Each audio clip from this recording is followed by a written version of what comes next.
세례자 요한의 출생 예고. 유다 임금 헤로데 시대에 아비야조에 속한 사제로서 스가랴라는 사람이 있었다. 그의 아내는 아론의 자손으로서 이름은 엘리사벳이었다.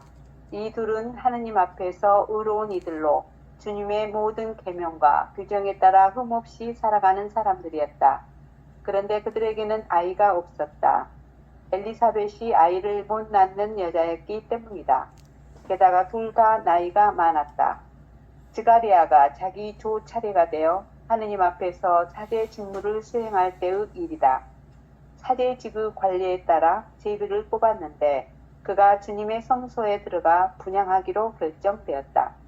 그가 분향하는 동안에 밖에서는 온 백성의 무리가 기도하고 있었다. 그때 주님의 천사가 스가랴에게 나타나 분향제단 오른쪽에 섰다. 스가랴는 그 모습을 보고 놀라 두려움에 사로잡혔다. 아멘. 네, 누가복음 이제 시작 단계니까 누가복음에서 시작하면서 테오필로 각하에게, 테오필로님에게 이렇게 얘기하는데, 이 테오필로님이라고 하는 게 실제로는 우리 모두를 얘기하는 거예요. 우리 모두에게 보내는 편지. 그러니까 테오필로님께 이 공부를, 이 책을 읽는, 이 편지를 읽는 모든 사람들에게 이렇게 읽어내면 돼요. 마테오나 마르코나 요한복음이나 다른 성서 전체는 유대인이 있었지만 루카만큼은 이방인까지도 알아먹을 수 있도록 편지를 썼다는 점에서 우리가 기본적인 흐름을 갖고, 이 누가복음을 쓴 이유는 다른 이유가 아니고 모두가 다 그 그리스도의 십자가와 죽음 그리고 부활, 그러니까 실제로 그리스도의 십자가와 부활은 뭘 얘기하냐면 우리 그리스도교 안에서 얘기하는 십자가의 죽음과 부활은 연금술을 얘기하는 거예요. 영적 연금술이야. 우리의 고통, 우리 삶의 모든 것은 사실상 눈에 보이는 것이 아닌, 눈에 보이지 않는 지금 여기 이 순간 그리스도의 꽃이라는 거예요. 그것이 아픔이든 슬픔이든 우울이든 더 나아가서는 기쁨이든 어떤 것을 경험하든 그 모든 것은, 심지어 십자가까지도 그리스도의 몸이다, 그리스도의 꽃이다, 이걸 우리가 믿는 거예요. 그리스도의 연금술이에요. 이게 연금술. 연금술은 뭐예요? 철이 금으로 바뀌는 것을 연금술이라고 하잖아요. 이걸 믿는 사람은 우리 삶 전체가 뭐예요? 이미 구원된 삶을, 이걸 믿으면 이미 구원된 삶이 된다는 거예요. 지금 피는 꽃, 여기서 피는 꽃, 이 순간에 피는 꽃, 이게 바로 그리스도의 꽃이라는 거예요. 이게 영원한 생명의 꽃이라는 것을 깨달아 알 수 있도록 이렇게 선포하는 게 루카복음이라고 볼 수 있어요. 이걸 이제 유대인들끼리 보내는 방식으로는 유대 방식의 흐름으로 이제 얘기를 했는데, 실제로는 이방인들도 모두 알아먹을 수 있도록 선포한 루카복음서를 우리가 읽어가는데, 1장 5절에 이렇게 나오잖아요. 유다 임금 헤로데 시대에, 이렇게 나오죠. 헤로데 시대라고 하면 우리도 보통 무엇 때, 박정희 시대, 전두환 때 뭐 이런 얘기 하잖아.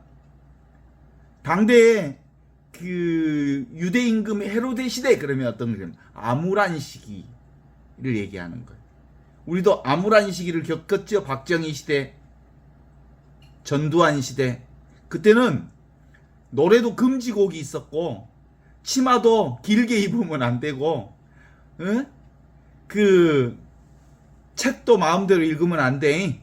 사상 금지되는 책들이 있었어. 국가보안법으로 다 설치된. 말도 함부로 하면 안 되고, 언제 지도새도 모르게 잡아갈지 모르니까 말 함부로 하면 안 되는, 이 암울한 시대가 있었던 것처럼 헤로데 시대에, 그러니까 아주 암울한 시기에 이런 얘기를 하는 거예요. 그 아비야 쪽에 속한 사제로서 즈가리아라고 하는 사람이 있었더라 이렇게 얘기합니다. 그리고 그의 아내는 아론의 자손으로서 이름이 엘리사벳이었더라 이렇게 얘기합니다. 지금 이 아비야조에 속한 사제 이게 뭐냐면 레이 옛날에는 성전에 누구만 들어갈 수 있었냐면 레이인들 사제들만 들어갈 수 있었어. 그런데 이 사제들에는 그때 당시에 이제 사제들을 이렇게 구성 요소를 보면 그때 얘기를 좀 하자면 실제로 어디에 나오냐면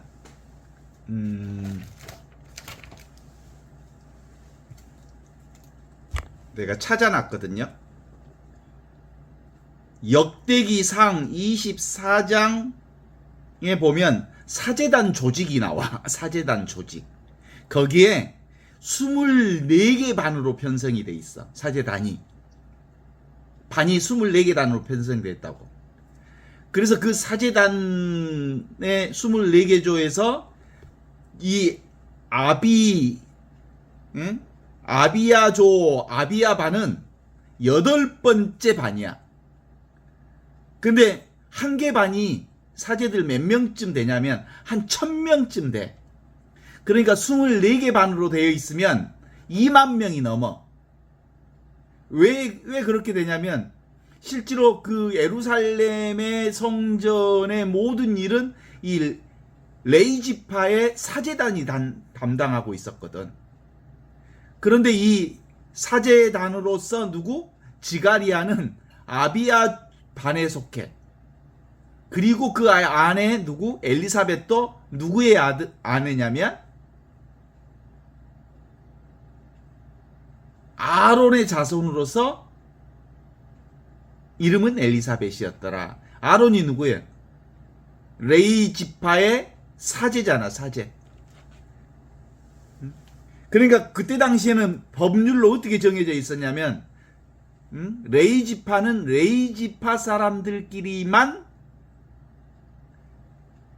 혼인할 수 있었고, 그래서 그 지가리아가 아론 지파의 엘리사벳하고 부부로서 살고 있었는데, 그때 8번째 반 아비야 반에서 이 성전의 봉사를 하는, 성전을 봉사하면 보통 2주를 하게 되니까 2주를 하게 되면 그 근처에 이사 와가 그 방으로 옮겨가지고 그 2주 동안 하게 돼.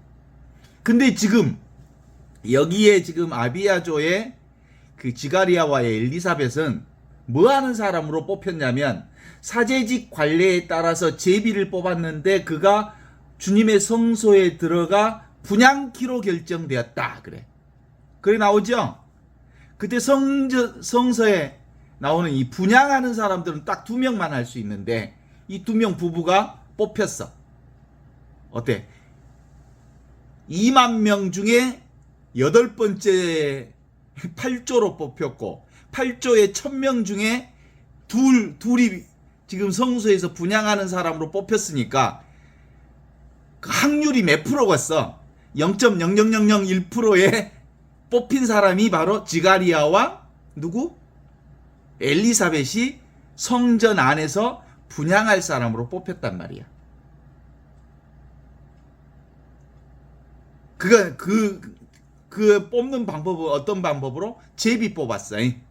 제비를 뽑았다는 말은 뭐겠어, 사실은. 하느님의 손길로 그들을 성전 봉사로, 더 나아가서는 분향하는 자로 뽑히었던 사람이 지가리아와 엘리사벳이었다. 이렇게 얘기할 수 있는 거죠. 정말 천우신조겠지. 성령께서 도와주시지 않으면 0.0001%의 가능성으로 2 사람이 뽑혔는데, 그게 바로 그 진짜 당대 아무란 시대의 헤롯 시대 때 그 일이 일어났어. 이제 이 얘기를 하는 건 뭐들라고 그 얘기를 하겠어? 이 구약의 예언이 세례자 요한을 통해서 성취되었다라는 것을 드러내고 싶었고, 그 다음에 그 구약의 예언이 세례자 요한에게 성취된 것처럼 예수의 예언이, 구약의 예수의 예언이 비로소 예수 탄생을 통해서 온전히 성취되었다라고 하는 것을 드러내고 싶은 거거든. 결국은 예수님의 육화, 예수님이 사람이 되시어 우리 가운데 오시는 것을 준비하는 사람으로서 세례자 요한의 탄생을 미리 앞에다 써놓고 기록해놓고, 그 다음에 이제 예수 탄생을 다음으로 연결해서 쓰고 있는 과정이라고 볼 수 있겠지. 그죠? 그때 실제로 그 성경이 어디서 끝나요? 말라기서에서 끝나잖아요. 말라기서에서 끝나면서 430년 동안 더 이상 예언자는 없었어.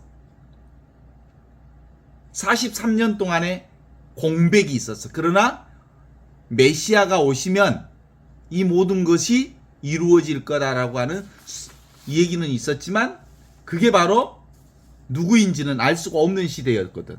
그런데 그 예수의 탄생을 미리 예언해주는 세례자 요한을 미리 앞에다 내세움으로써 비로소 예수를 통해서 구약의 예언자들이 말씀했던 그 말씀이 예수에게서 온전히 성취된다는 것을 드러내 보여주시기 위해서 그렇게 한 거거든요.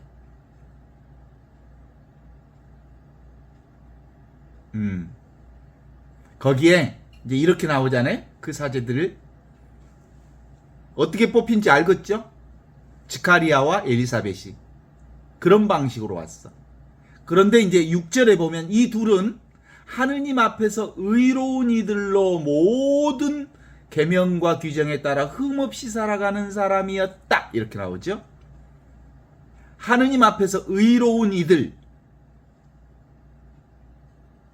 그런데 그 이름을 보면 지가리아라는 말이 무슨 말이냐면 하느님께서 언약을 기억하시다라는 뜻이야. 지가리아는 말이. 엘리사벳이라는 말은 하느님은 신실하시다라는 뜻이야. 그러니까 지가리아와 엘리사벳의 두 이름을 합쳐서 보면 하느님은 언약을 기억하시어 신실하신 그 하느님이 당신의 언약을 성취해 주시는 사건이 누구를 통해서? 지가리아와 엘리사벳을 통해서 드러났다라고 하는 것을 드러내고 있는 거죠. 신실하다는 말이 무슨 뜻인지 이제 얘기를 함께 나누겠습니다. 하느님 앞에서 의로운 사람들이라는 것은 뭐예요?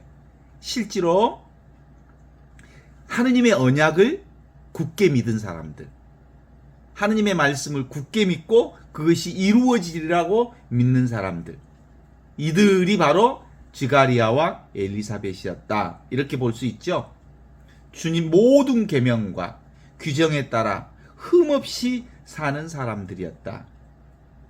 하느님의 언약이 꼭 이루어지실 거라고 하는 신실한 그리고 충성스러운 주님의 자녀로서의 태도를 가진 사람이 지가리아와 엘리사벳이었는데, 그들이 하느님의 약속과 언약이 이루어지라고 믿었기에 그들을 통해서 구약의 역사가 그들 안에 시작되는 거거든요. 그러니까 실제로 하느님의 언약이 뭐예요? 하느님의 언약. 그것은 지금 여기 이 순간 이와 같이 살아있는 하느님의 현존을 믿는 사람이라는 거예요. 우리가 그렇게 읽어내야 이 성경이 제대로 읽는 거예요. 결국은 이 하느님의 현존이 그리스도로 나타나는 거죠. 동의하십니까? 계명과 규정에 따라 흠없이 사는 삶이라고 하는 건 지금 여기 이 순간 살아있는 하느님의 현존, 그리스도가 오리라고 믿었던 사람들이었다. 그럴 거지. 거기에 7절로 들어가면 그런데 그들에게는 아이가 없었다. 아이가 없을 뿐만 아니라 아이를 가질 수 있는 가능성이 거의 없는 사람들이었다. 엘리사벳은 아이를 못 낳는 여자였기 때문이다. 게다가 둘 다 나이가 많았다. 뭔 뜻이에요? 나이가 많았다. 불임이요, 불임. 하느님이 침묵하고 있는 거예요. 침묵과 불임이라고 하는 상황 안에서 하느님의 부르심을 들은 거예요. 누가? 하느님은 어떤 분이야? 침묵이 바로 하느님이요. 소리 없는 소리가 하느님이거든. 실제로 모든 하느님의 역사는 이렇게 침묵 가운데, 불임 가운데, 아브라함도 100살이 다 되어서 나을 수 없는 불임 상태, 하느님이 침묵하는 것과 같은 그 침묵 상태에서 사라에게 이삭을 잉태할 수 있게 해주셨잖아요. 이것 안에 또 우리가 사무엘서를 보면, 사무엘서 상권에 보면 한나가 아이를 잉태하지 못하는 여자였잖아. 한나라고 하는 여자가 아이를 잉태하지 못하는 여자였거든. 그런데 그 한나가 아이를 잉태한 아이가 사무엘이었거든요. 근본적으로 언제 깨달아 하느님을? 침묵과 불임 상태, 아무것도 없는 그 자리가 바로 하느님이 계시는 자리, 불임의 상태가 바로 하느님의 자리. 그렇죠. 동정녀의 자리가 바로 하느님의 자리라고.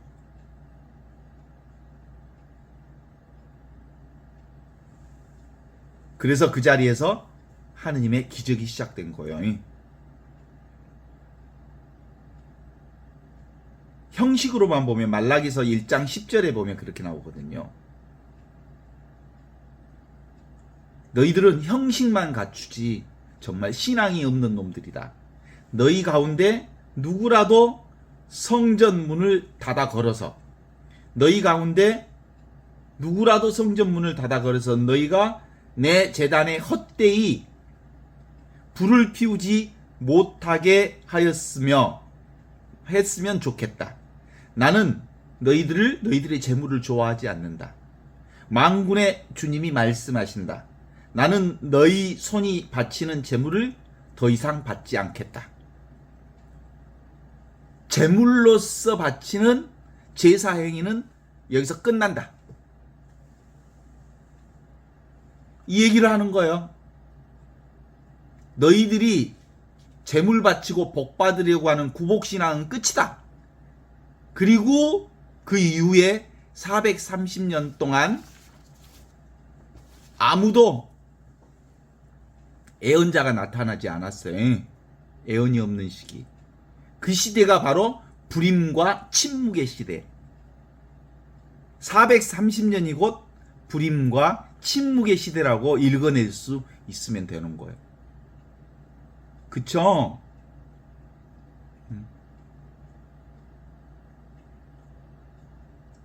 그러면서 불임과 침묵의 시대가 이제 세례자 요한을 통해서 깨지는 거예요. 그때 지가리아와 엘리사벳이 성전에 들어섰는데, 그 지가리아와 엘리사벳을 통해서 이제 하느님의 시간이 당도한 거예요. 시기는 헤롯, 그리고 아비아조의 지가리아와 엘리사벳, 그리고 불임, 그리고 침묵, 그 가운데 하느님의 움직임이 시작된 거예요. 그게 카이로스라고 그래. 인간의 생각을, 인간의 시간을 뭐라고? 크로노스라고 하잖아. 인간의 생각으로 만들어진 세상, 이혼론적 세상을 크로노스적 세상이라고 그래. 연대기적 세상이라고 그러지.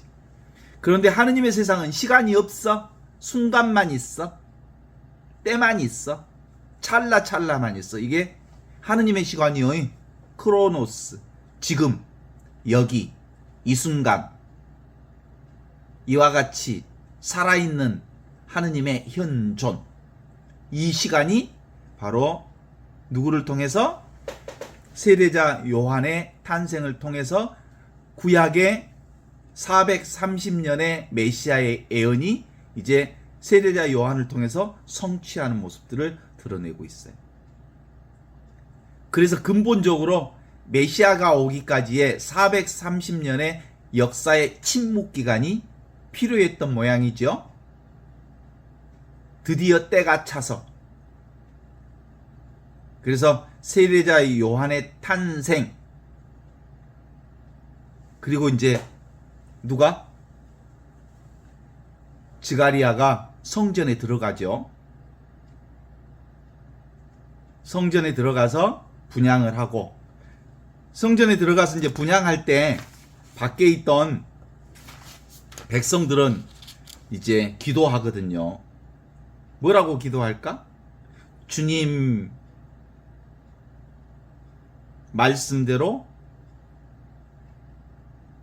이루어지기를 바란다고 이제 밖에서 기도하고 있어. 그러면 이제 안에서 백성들은 기도하고, 분향하는 사제는 성전 안에서 기도하고, 그리고 기도가 끝나면, 분향이 끝나면 이제 사제가 백성들에게 그 하느님으로부터 받은 말씀을, 또는 그 예식이 끝났음을 선포하는 이제 작업이 있죠.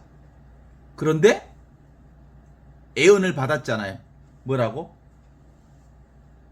아들을 낳으리라고. 한번 읽어볼까요? 아내 엘리사벳이 너에게 아들을 낳아줄 터이니 그의 이름을 요한이라 하여라. 분향 제단 오른쪽에 섰을 때 스가랴는 그의 모습을 보고 놀라 두려움에 사로잡혔다. 천사가 그에게 말하였다. 두려워하지 마라 스가랴야. 너의 청혼이 받아들여졌다. 내 아내 엘리사벳이 너에게 아들을 낳아줄 터니 그의 이름을 요한이라 하라. 그런데 나중에 이제 뒷장에 좀 나오기는 하지만, 나중에 나오는 얘기까지 합쳐서 얘기한다면 그래. 스가랴가 안 믿었어.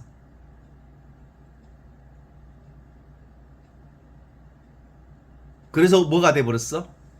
벙어리가 돼버렸어. 그래서 백성들이 아주 기묘하게 생각했지. 사제가 성전에 들어갔다가 나왔는데 벙어리가 돼버렸어. 초미의 관심사가 됐을 거 아니야? 백성들 앞에. 왜 저런 일이 있었을까? 그 궁금증이 극대화되어지면서 이제 예수 탄생으로 연계시켜. 예수 탄생은 어때? 봐봐. 스가랴와 엘리사벳이 천사들의 말을 들었는데 천사들의 계시를 말을 믿지 못해서 장애 상태로 나타난 현상과, 마리아와 요셉이 결혼했는데 천사들의 얘기를 들어. 그때는 믿었어. 누가? 마리아가. 천사의 얘기를 듣고 저는 주님의 종이오니 그대로 이루어지기를 빕니다. 라고 하는 그 동정녀 마리아의 수용, 받아들임을 통해서 메시아가 이 땅에 오심을 드러내는 얘기로 표현하고 있죠. 어때요? 기가 막히지 않아요? 이런 얘기가 루카복음서의 전반에 나오는데 핵심은 그거예요. 모든 루카복음의 핵심은 신실하심, 하느님 앞에 신실하심. 그게 신실하심이 지금 여기 이 순간 살아계신 하느님의 현존이야. 이게 그리스도를 믿는 거예요. 그리스도의 오심을 믿는 거지.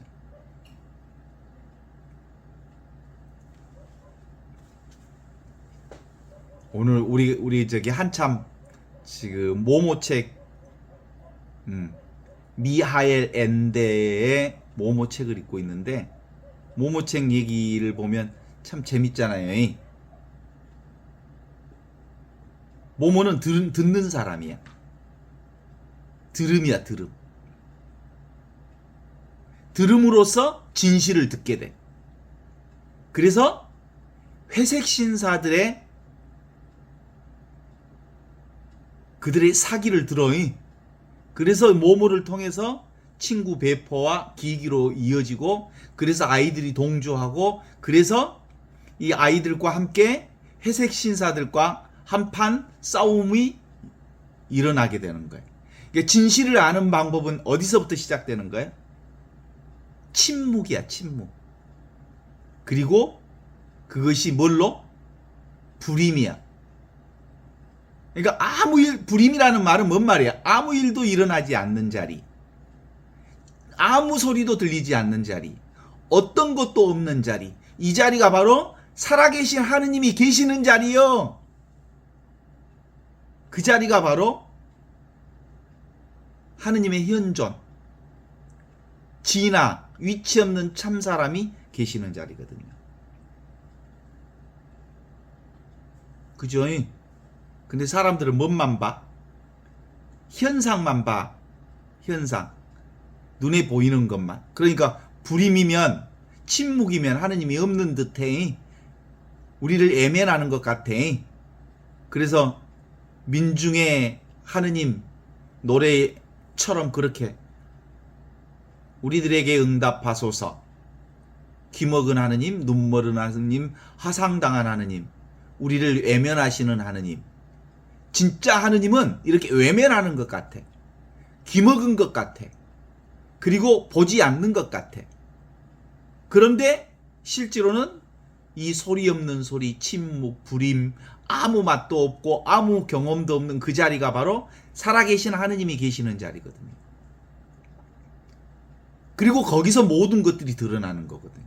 이것을 믿지 않기 때문에 사람들은 눈에 보이는 현상만 믿게 되죠. 그래서 현상은 드러나지만 본질은 드러나지 않아요. 변하지 않아. 안개, 구름, 우리 인간사 살면서 경험하는 모든 사건, 나와 이 세상에서 펼쳐지는 모든 일들은 다 현상이에요, 현상. 그 현상은 일어난 것처럼 보이지만 사라지는 현상에 불과해. 그러나 그 모든 현상들은 본질에서 시작된 현상이야. 그 본질은 변화되지 않는 자리. 그 자리에서 현상이 드러나는 거거든요. 그런데 그 현상이 곧 뭐예요? 본질을 드러내고 있기 때문에 이제 이 본질, 소리 없는 소리, 위치 없는 참사람, 지금 여기 이 순간 이와 같이 살아있는 하느님의 현존이 분명해지면 눈에 보이는 모든 현실이, 눈에 보이는 우리가 경험하는 모든 현상이 다 이 본질로부터 드러나는 현상이다. 하느님으로부터 드러나는 현상이다. 라는 것을 알게 되어서, 그래서 저는 그걸 뭐라고 늘 불렀었냐면 하늘꽃이라고 그래. 하늘꽃은 언제만 피어? 지금 이 순간에만 피는 꽃이 바로 하늘꽃이야. 그것이 우리가 보는 현상이야. 현상이 곧 본질이야. 그러나 현상은 사라지지만 본질은 사라지지 않아.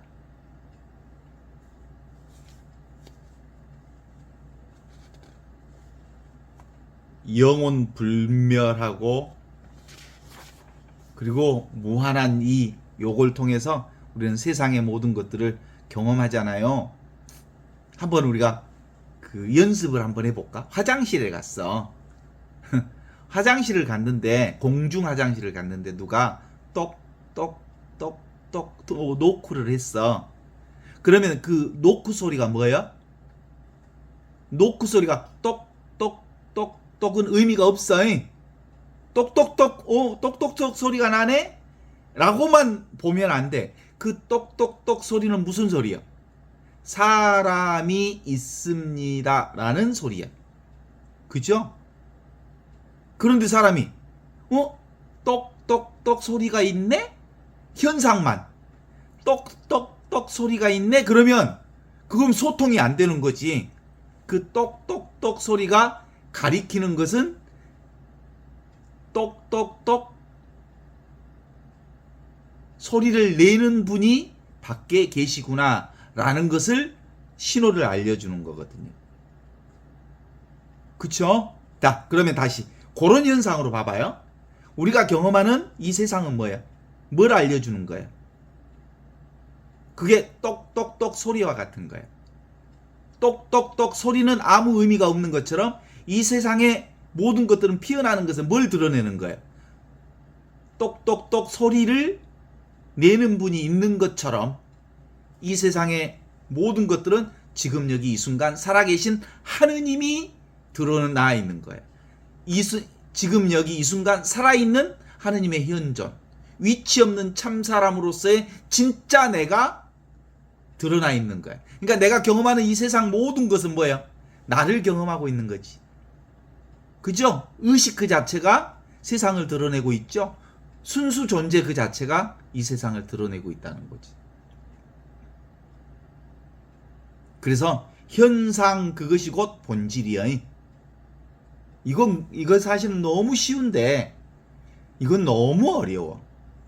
말로만 들으면 현상이 곧 본질이라네 라는 말은 누구나 할 수 있는 얘기일 수 있지만 그것을 경험하고 그것이 내 삶에서 그것이 실제로 그렇게 되기란 너무 쉽지 않는 일이거든.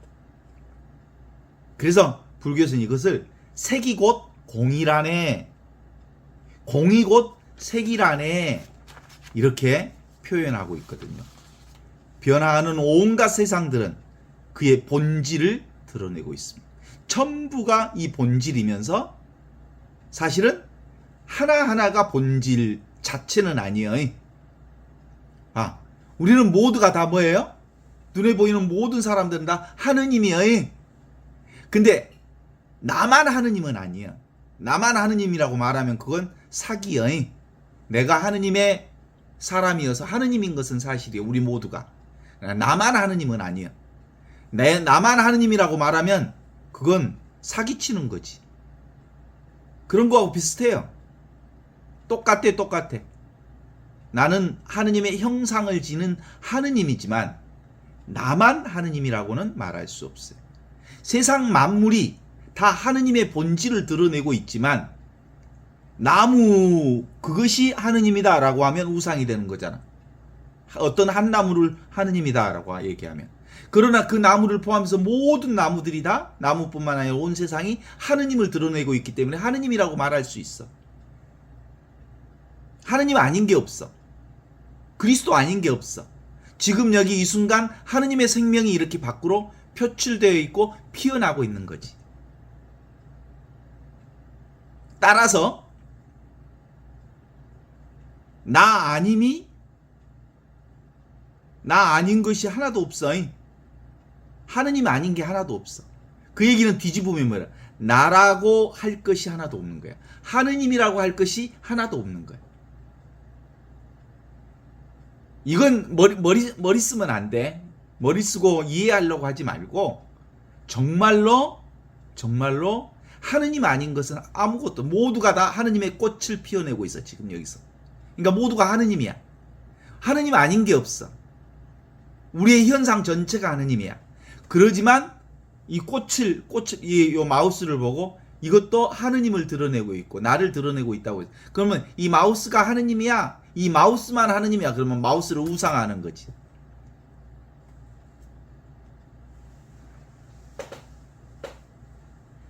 그래서 하느님 아닌 게 없지만 하느님이라고 할 것이 따로 없다.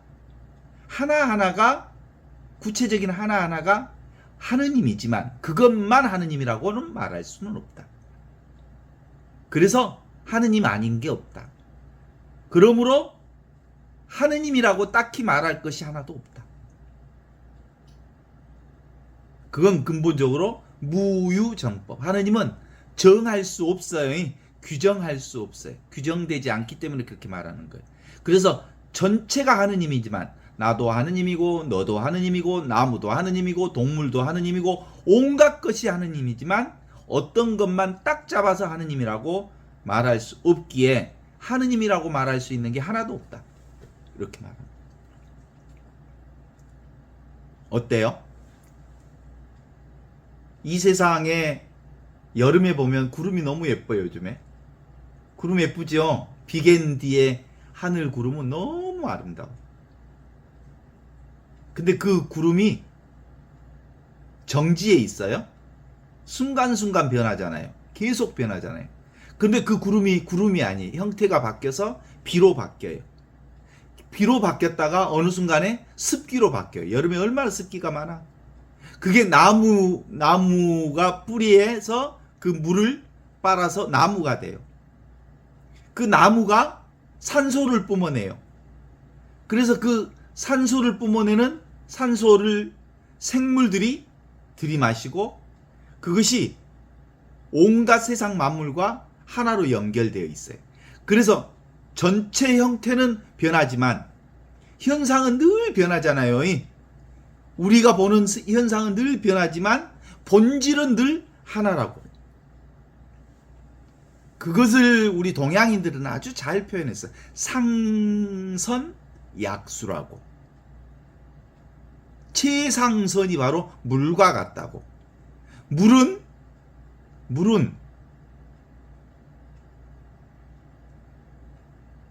늘 모양을 바꾸고 있잖아요. 근데 물 자체는 변하지 않아요. 예를 들면 계곡물이 되기도 하고 바닷물이 되기도 하고 시냇물이 되기도 하고 또 밥그릇에 담은 냉수가 되기도 하고 온갖 물이 다른 방식으로 뭐 커피물이 되기도 하고 뭐 온갖 물이 되기도 하지만 물의 본질은 바뀌어지지 않는 것처럼 실제로 하느님은 온갖 방식으로 변화를 경험하지만 하느님은 늘 하나를 드러내고 있다 이렇게 말할 수 있죠. 요즘에 그 모모 읽으면서 진짜 재미있어요. 모모는 물어봐 모모한테 니 몇 살이냐? 그러니까 나는요 나는 늘 있었던 것 같은데요? 언제나 있었던 것 같은데요? 이렇게 모모가 대답해. 아니 너 몇 살이냐고. 그러니까 나 100살 넘은데요? 그래. 이 모모에게는 숫자 개념이 없어. 그리고 우리도 실제로 우리의 본질 안에는 뭐가 있어? 나는 오래전부터 있었던 것 같아. 그런 느낌이 있죠? 나는 영원히 있었던 존재 같아. 지금 그런 느낌 안 들어요, 실제로? 우리가 생각하니까 어머니로부터 또는 내가 몇 년생이라고 들었기 때문에 내가 몇 년생이라고 말하고 있지만 실제로 나는 늘 있었던 것 같아. 그게 본질이야. 그래서 모모가 그렇게 나는 언제나 있었던 것 같아. 너 몇 살이냐고. 나 100살이 좀 넘은 것 같은데요. 그래. 진짜? 나 100살 넘어요. 숫자는 나이는 숫자에 불과하다는 것을 모모가 가르쳐주고 있어. 숫자는 인간의 나이라고 하는 것도 인간의 생각이 만들어낸 거지. 그런 나이는 없어. 그냥 나만 있는 거지. 응? 지금 여기 이 순간 위치 없는 참 사람으로서 진짜 내가 지금 여기서 이렇게 의식하고 있는 내가 있을 뿐이지. 그쵸?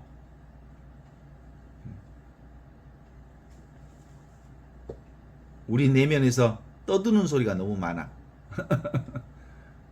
이 분별의식, 그게 모모에서는 회색 신사로 나와.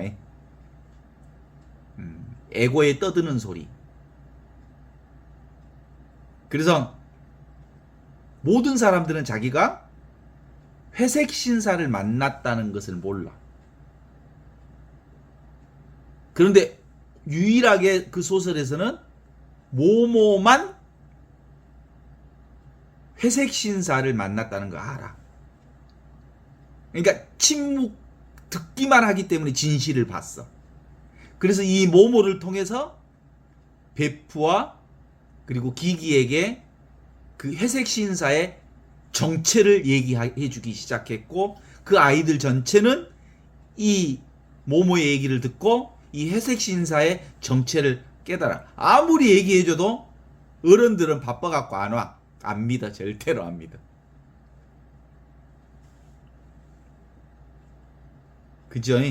이 모모는 또 남자 옷을 입고 있고 성별 구분이 없어. 그 모모가 그 남자 옷을 입고 있다. 여자인데. 그 얘기는 그 모모 속에서 진짜 우리의 본성은 성별 구분이 없다라는 것을 전제하고 얘기를 풀어나가는 거예요. 그러니까 사실은 소설은 이 상징적 의미를 통해서 이 얘기를 풀어가기 때문에 그렇게 얘기하고 있다고 볼 수 있죠. 내가 여자예요, 남자예요? 내가 여자라고 생각하니까 여자지. 내가 남자라고 생각하니까 남자지. 그냥 나지. 그렇잖아요? 지금 여기 이 순간 이렇게 살아있는 하느님의 현존을 사는 그것이 나지. 이 몸뚱아리가 내가 아니기 때문에 이 몸뚱아리는 현상이잖아. 의식을 통해서 드러나는 현상이잖아. 지금 여기 이 순간 살아있는 하느님의 현존인 이 존재를 통해서 의식을 통해서 드러난 현상이지 본질은 아니거든. 몸뚱아리가. 근데 우리는 이 현상을 나라고 보고 있어서 나는 여자요, 나는 남자라고 이렇게 현상을 나라고 고집하고 있을 뿐이죠. 혹시 저기 그 이청준 소설가 이청준 그들만의 우리만의 천국, 그들만의 천국이라고 하는 소록도 얘기를 쓴 양반 있잖아. 당신네들의 천국, 당신들만의 천국. 그 양반이 그 축제라고 하는 소설을 영화화 만든 적이 있어. 그 임권택 감독이 만든 영화거든요. 그 영화를 보면 실제로 할머니 장례를 치르는 과정을 손녀딸이 이제 이 얘기를 통해서 쓰고 있어. 손녀딸은 점점점 나이가 들어서 커져가고 할머니는 점점점점 작아져서 이렇게 크로스 되는 것들이 보이죠. 그래서 이 제목 자체도 축제라고 하는 얘기로 쓰는데 죽음이라고 하는 건 사실은 근원으로 들어가고 원래 하느님의 자리인 지금 여기 이 순간의 자리로 들어가는 것이니까 사실은 죽음이 없다는 것을 전제로 한 축제라고 하는 영화를 만들어낸 거거든요. 그래서 근본적으로는 그 들음이라고 하는 게 믿음의 중심인 것 같아요. 그쵸? 들음이라고 하는 건 침묵 속에서만 들을 수 있어. 그래서 그 침묵이 뭐냐면 지금 여기 이 순간 하느님의 현존이 침묵이야. 내가 침묵이야 원래. 소리 없는 소리가 나야. 그죠? 그러니까 하느님의 소리를 듣지. 모든 소리는 듣는 자가 있으니까 들리는 소리를 들을 수 있는 거예요. 그래서 들음이 먼저거든요. 그러니까 그 들음이 바로 지금 여기 이 순간 살아있는 하나님의 현존으로서. 그래서 그 성인 성자를 쓸 때도 앞에다가 뭘 써? 귀 이자에다가 귀로 입구자 듣는 것이 왕이다. 이게 성인이야. 듣는 것을 잘하는 사람. 이 사람이 바로 하늘과 하나인 거지. 귀 이자에다가 입구자에다가 왕자를 쓰잖아. 듣고 말하는 사람이야. 듣고 말하는 사람이 왕이야. 그러니까 듣는 것이 먼저 있고 그 다음에 말하는 것은 뒤에 있어야 돼. 듣지 않고 말하는 사람은 뭐예요? 생각으로 얘기하는 사람이잖아. 지 생각 얘기하는 사람이잖아. 근데 듣는 것을 말하는 사람은 현존을 사는 사람이고 그 현존을 사는 사람이어야 바로 비로소 성인이지.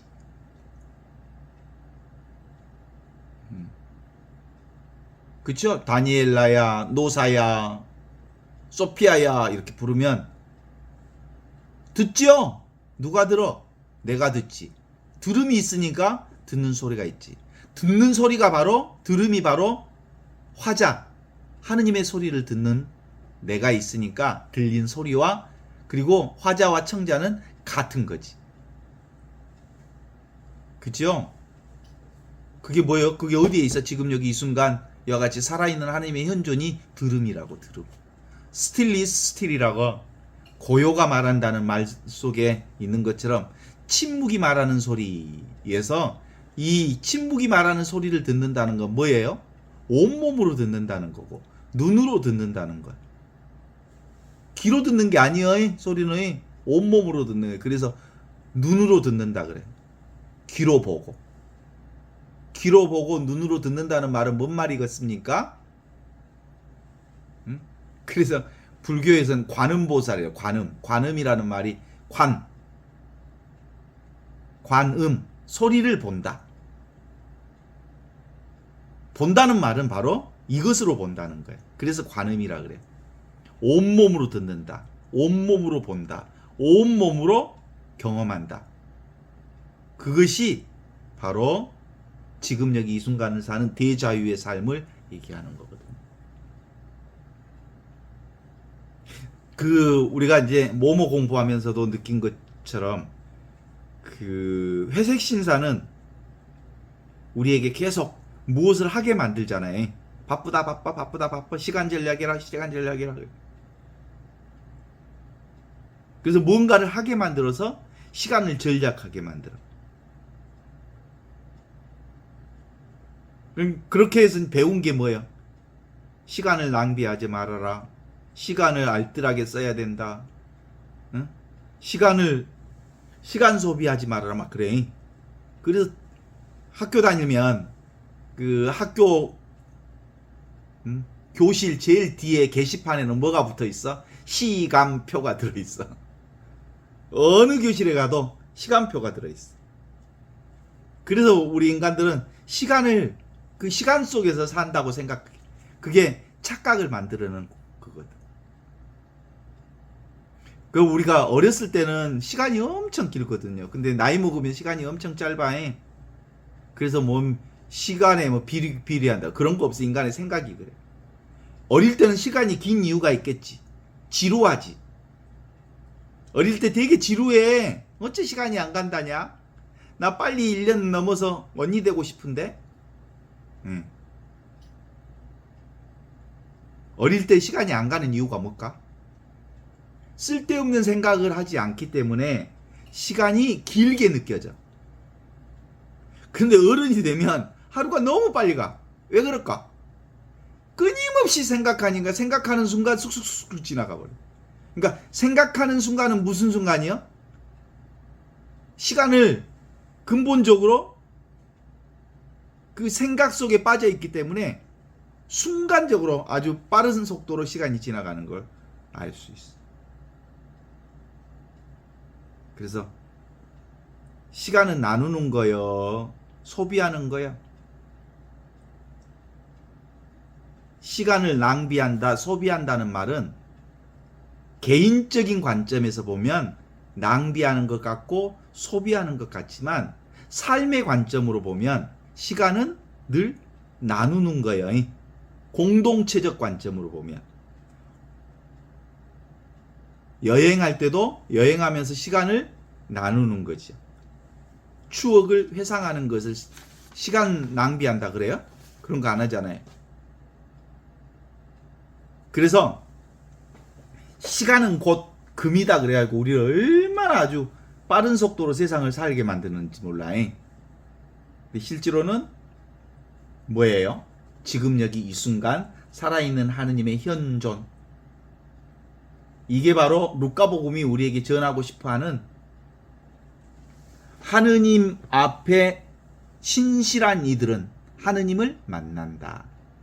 그 신실한 이들이 지금 여기 이 순간 이와 같이 살아있는 하느님의 현존을 사는 이들은 거기가 바로 아무것도 없는 자리이기 때문에 그 아무것도 없는 자리에서 늘 모든 하늘꽃이 피는 자리예요. 하늘꽃이. 그게 바로 우리가 경험하는 현상 전체가 바로 하느님의 꽃이야. 그것이 설령 병원에서 아파하는 아픔도 하늘꽃이 피어 있는 거야. 하늘꽃이 피어 있는 것 경험해? 그래서 시간은 삶이야, 삶. 우리 성가 중에 그거 있잖아.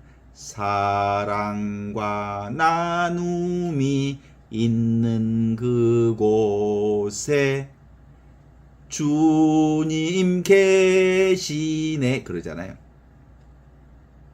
삶은 나누는 거지. 그래서 시간을 아끼면 아낄수록 시간은 없는 것 같아. 시간을 전략하면 전략할수록 시간이 너무 빨리 가. 왜 그럴까? 개인적 삶으로 고립되기 때문에 그래. 개인적 삶에 고립되면 생각이 너무 많아져. 그런데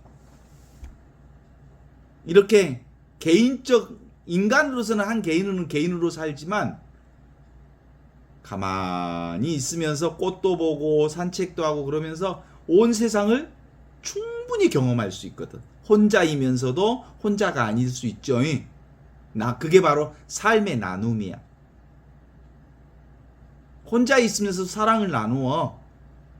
온 우주와 사랑을 나누지. 그러면 삶이 뿌듯하고 삶이 그냥 풍성해. 텅 비어 있으면서도 충만함을 경험할 수 있죠.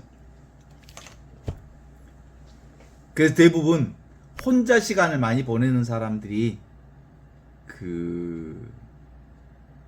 눈에 보이는 것들, 현상을 본질로 착각해서 자기가 원하는 생각대로 생각을 계속해서 확대 재생산함으로써 생각 속에 추상적 개념을 계속 만들어내게 되면 언젠가 그 생각이 빵 터져. 그러면 사고 친다고, 사고 쳐. 사람들 중에 그렇게 사고 치는 사람들이 종종 많아요. 윤석열이가 언제 사고 친지 알죠? 막 이렇게 기자들하고 억지로라도 이렇게 대화하고 그랬을 때는 그렇게 했더라면 그 사고 안 쳤을 거예요. 소통했더라면. 기자들과도 안 만나고 자기 생각에 갇혀서 자기들 술꾼들하고만 얘기하면서 생각이 아주 자기들 생각 안에 갇혀버려서 그리고 그 어마어마한 사태를 내고 만 거지.